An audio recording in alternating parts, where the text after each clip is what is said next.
बिस्मिल्लाहिर्रहमानिर्रहीम। अस्सलाम वालेकुम रहमतुल्लाहि व बरकातुहू। नाज़रीन, मैं हूँ इजाज़ अहमद। आप देख रहे हैं हमारा यूट्यूब चैनल काजी टीवी। तहरीक लबैक पाकिस्तान और हुकूमत पाकिस्तान के दरमियान मुआहदा तय पा गया है और इस मुआहदे में जो भी शख्सियात जिन्होंने रोल अदा किया उन्होंने अपना एक अच्छा किरदार अदा कर पाकिस्तान को बहुत बड़े जो हादसे से बचाया है। अल्लाह ताला उनको सबको इसका अजर अजीम अता फरमाए। आज हमने बात ये करनी है कि सोशल मीडिया और इलेक्ट्रॉनिक मीडिया पर बहुत सारे लोग ये बात आवाम को यानी अवाम में ये अबहाम पैदा करने की कोशिश कर रहे हैं कि तहरीक लबैक पाकिस्तान जो मुतालबा पहले दिन से लेकर आई थी मैदान में फ्रांसीसी सफ़ीर की मुल्क बदरी के हवाले से कि फ्रांसीसी सफ़ीर को पाकिस्तान से जो है वो निकाला जाए। तो इस दफ़ा ये जो मुआहदा हुआ है, अभी हुकूमत के साथ जो मुज़ाकरात हुए हैं, तो ये मुआहदा जो है, इस मुआहदे में तहरीक लबैक पाकिस्तान जो है वो इस मुतालबे से दस्तबरदार हो गई है और बाकी जो इनके मुतालबात हैं, अमीर को रिहा करवाना, कारकुनान को रिहा करवाना, पर्चों का अखराज, फोर्थ शेड्यूल का अखराज, तो बस यही इनका मुतालबा है। तो आज हमने आपके को ये बताना है कि तहरीक लबैक पाकिस्तान इस मुतालबे से दस्तबरदार हो गई है कि नहीं।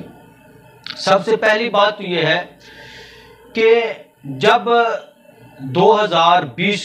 15 नवंबर 2020 को तहरीक लबैक पाकिस्तान ने ये फ्रांसीसी सफ़ीर के हवाले से यानी फ्रांस ने जो गुस्ताखी की उसके ख़िलाफ़ जो एहतजाज किया और 15 नवंबर 2020 को रावलपिंडी लियाकत बाग से मार्च करते हुए फैज़ाबाद पहुंचे और फैज़ाबाद में धरना दिया।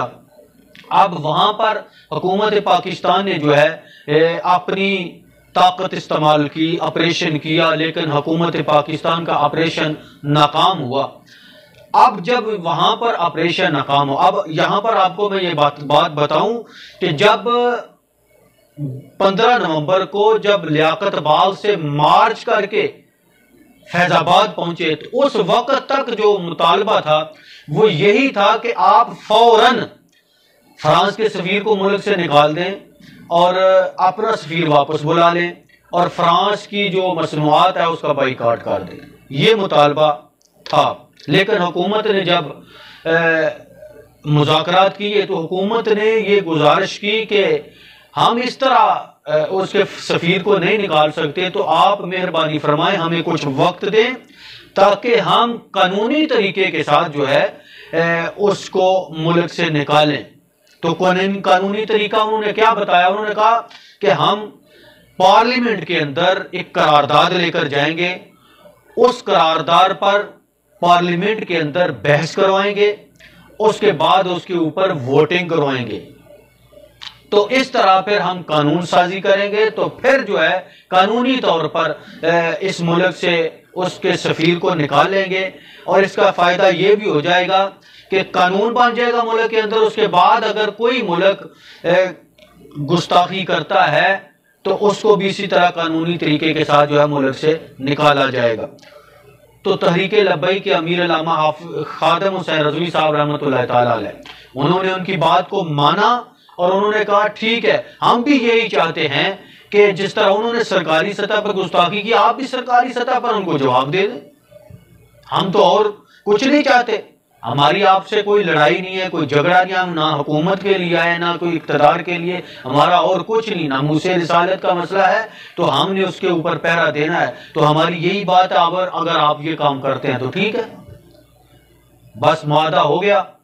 अब उस मुआहदे में हुकूमत ने 3 माह का टाइम मांगा, यानी 16 फरवरी तक का टाइम उन्होंने मांगा कि 16 फरवरी से पहले हम करारदाद ले जाएंगे पार्लियामेंट में, वहां पर बहस होगी, फिर वोटिंग करवाएंगे तो हम जो है ये मामला क्लियर कर देंगे। ठीक है। अब 19 नवंबर को अल्लामा खादिम हुसैन रज़वी साहब रहमतुल्लाह तआला अलैह का विसाल हो गया। 21 नवंबर को उनका जनाजा हुआ मीनार पाकिस्तान में और उनके बाद उनके साहबजादे अल्लामा हाफिज साद हुसैन रज़वी साहब जो हैं उनको इस तहरीक लबैक पाकिस्तान का अमीर मुकर्रर कर दिया गया। अब टाइम गुजरता गया लेकिन हुकूमत ने उस मुआहदे पर कोई अमल दरामद नहीं किया, हुकूमत की तरफ से कोई पेशरफ्त नहीं हुई। चेहलम हुआ अल्लामा हाफिज खादिम हुसैन रिजवी साहब का, तो चेहलम के मौके पर अल्लामा हाफिज साद हुसैन रिजवी साहब जो कि अमीर हैं तहरीक लब्बैक पाकिस्तान के, उन्होंने हुकूमत को यह पैगाम दिया कि हमने आपके साथ एक मुआहदा किया हुआ है, आपने उसके ऊपर दस्तखत किए हुए हैं, तो अभी तक आपकी तरफ से कोई पेशरफ्त नहीं हुई। तो 17 फरवरी तक 16 फरवरी तक का आपको टाइम है, 17 फरवरी को जो है वो हम एहतजाज कर सकते हैं, हमारा हक बनता है क्योंकि आपका हमारे साथ मुआहदा हुआ है। इस पर हुकूमत पाकिस्तान को फिर ये तशवीश हुई और हुकूमत पाकिस्तान फिर हरकत में आई। उन्होंने दोबारा से तहरीक लब्बैक के अमीर के साथ जो है वो राब्ते करने शुरू कर दिए। जो राब्ता जो इनकी तहरीक लब्बैक पाकिस्तान की मुज़ाकराती कमेटी है उनके साथ राब्ता करना शुरू कर दिया। अब उन्होंने दोबारा से फिर रिक्वेस्ट की कि हमें आप टाइम दे दें। अब उन्होंने जब टाइम मांगा तो जो तहरीक लब्बैक पाकिस्तान की मुज़ाकराती कमेटी है उन्होंने उनके सामने ये मुतालबा रखा कि हम इस एक शर्त पर आपको टाइम देंगे कि अगर वजीर आजम खुद इस बात का ऐलान करे टीवी पे आकर कि हमारा तहरीक लब्बैक के साथ जो मुआहदा हुआ था उसकी तोसी कर दी गई है, तो इसलिए हम जो है वो आगे इसका टाइम ले जाएंगे। तो हुकूमत ने यह बात मानी और वजीर आज़म इमरान खान ने उसका इतराफ़ किया। टीवी पे आकर उन्होंने कहा कि TLP के साथ हमारा जो मुआहदा हुआ है, यहाँ पर यह भी बात याद रखें, जो वज़ारा कह रहे हैं कि जनाब इमरान खान को इल्म ही नहीं था, तो उस वक्त वो किस मुआहदे की बात कर रहे थे। उन्होंने कहा कि जो TLP के साथ हमारा मुआहदा हुआ है उस मुआहदे की तोसी की गई है और अब 16 फरवरी से डेडलाइन इसकी आगे चली गई है 20 अप्रैल तक। ये इमरान खान वजीर आजम के अल्फाज हैं, ऑन दी रिकॉर्ड, उसकी वीडियो मौजूद है। उसके बाद 20 अप्रैल तक हुकूमत पाकिस्तान ने टाइम लिया। अब 20 अप्रैल का टाइम भी जो है वो करीब आ रहा था, लेकिन हुकूमत की तरफ से किसी तरह का कोई इस पर अमल दरामद नहीं हुआ, कोई पेशरफ्त नहीं हुई। तो तहरीक लब्बैक पाकिस्तान के अमीर अल्लामा हाफिज साद हुसैन रिजवी साहब ने 10 अप्रैल को इजलास बुलाया मजलिस शूरा का और उसमें मुशावरत की और उस इजलास में जो फैसला हुआ वो फैसला जो है वो उसका ऐलान साद रिजवी साहब ने खुद किया और आपने फरमाया कि हमारा हुकूमत के साथ जो मुआहदा हुआ है उसकी तारीख जो है वो 20 अप्रैल है। अब 20 अप्रैल की रात 12 बजे तक हम हुकूमत का इंतजार करेंगे। अगर हुकूमत ने उस पर अमल दरामद न किया तो 20 अप्रैल की रात 12 बजे हम अल्लामा खादिम हुसैन रिजवी साहब रहमतुल्लाह तआला के मज़ार से तहफ़्फ़ुज़ नामूस रिसालत मार्च का आगाज करेंगे। ये उन्होंने ऐलान कर दिया।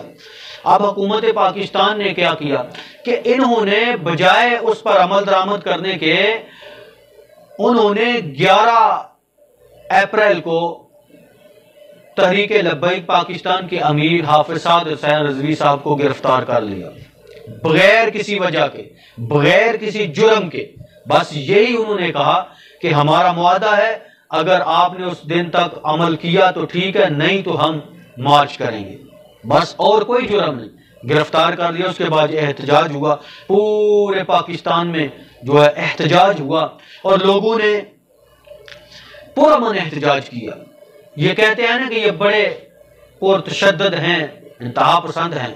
जो भी एहतजाज तहरीक लब्बैक ने आज तक किया पुरअमन किया, उस पुरअमन एहतजाज को पुरतशद्दुद बनाया गया, जानबूझकर पुरतशद्दुद बनाया गया। उनके ऊपर शैलिंग की गई, गाड़ियां चढ़ाई गई कारकुनान के ऊपर, स्टेट फायर किए गए, बहुत सारे लोगों को शहीद किया गया। उस एहतजाज में हुकूमत पाकिस्तान ने इतना जुल्म किया लोगों के ऊपर कि शहादतें 26 लोग शहीद कर दिए, सैकड़ों जख्मी हजारों कारकुनों को जेलों में डाल दिया। उसके बाद हुआ क्या कि फिर इनको टेबल पे आना पड़ा। फिर 20 अप्रैल रात को हुकूमत पाकिस्तान की तरफ से मुज़ाकरात हुए, जिसमें वजीर दाखिला शेख रशीद, वजीर मजहबी उमूर नूरुल हक कादरी और राजा बशारत वजीर कानून पंजाब ये शामिल थे, और गवर्नर पंजाब चौधरी सरवर साहब वो भी शामिल थे। सारी रात मुज़ाकरात हुए। सुबह सहरी के वक्त, रमजानुल मुबारक का महीना था, सहरी के वक्त फिर हुकूमत ने मुआहदा किया। पहला मुआहदा वो भी तोड़ा, तो जो मुआहदे की तोसी की वो भी तोड़ा। अब तीसरी दफा फिर मुआहदा किया, और उस मुआहदे में फिर क्या लिखा कि हम तहरीके लब्बैक पाकिस्तान का ये जो मुतालबा है फ्रांसीसी सफीर वाला, वही मुआहदे पे पहले दिन जो लिखा हुआ था वो वही कि हम इसकी करारदाद आज ही 3 बजे पार्लियामेंट में पेश करेंगे और इसके ऊपर बहस करवाएंगे। अमल दरामद आज ही शुरू हो जाएगा। जो नए पुराने फोर्स शेड्यूल हैं, जिम्मेदारान कारकुनान वो भी खत्म कर दिए जाएंगे, पर्चे जो हैं वो अखराज हो जाएगा, साद रिजवी साहब को रिहा कर दिया जाएगा, तमाम गिरफ्तार लोगों को रिहा कर दिया जाएगा। ये मुआहदा हुआ। सहरी के वक्त ये बातें वजीर दाखिला शेख रशीद ने खुद वो मुआहदा पढ़कर सुनाया, पूरी कौम ने सुना।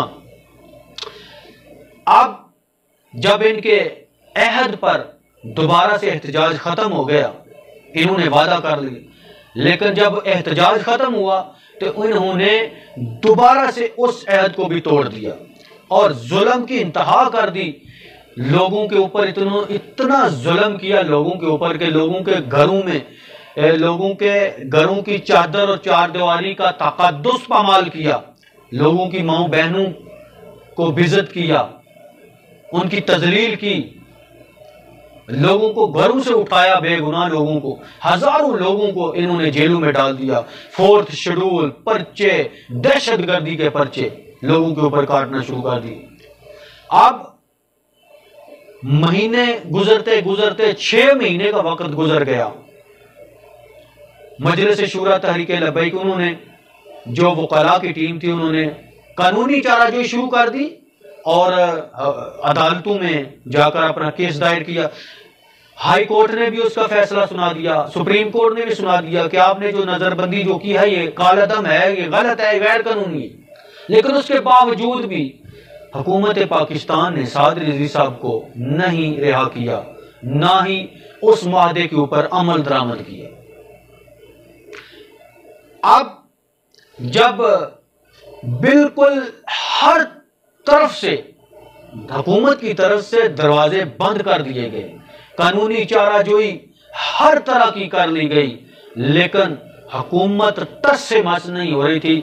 हुकूमत पाकिस्तान तहरीक लब्बैक की एक बात भी मानने के लिए तैयार नहीं थी। तो जब इस तरह हो तो फिर क्या होता है? फिर जाहिर है एहतजाज करना तो हर शहरी का हक बनता है ना। तो फिर वो एहतजाज के लिए निकले, फिर उन्होंने धरने का ऐलान कर दिया, फिर लॉन्ग मार्च हुआ।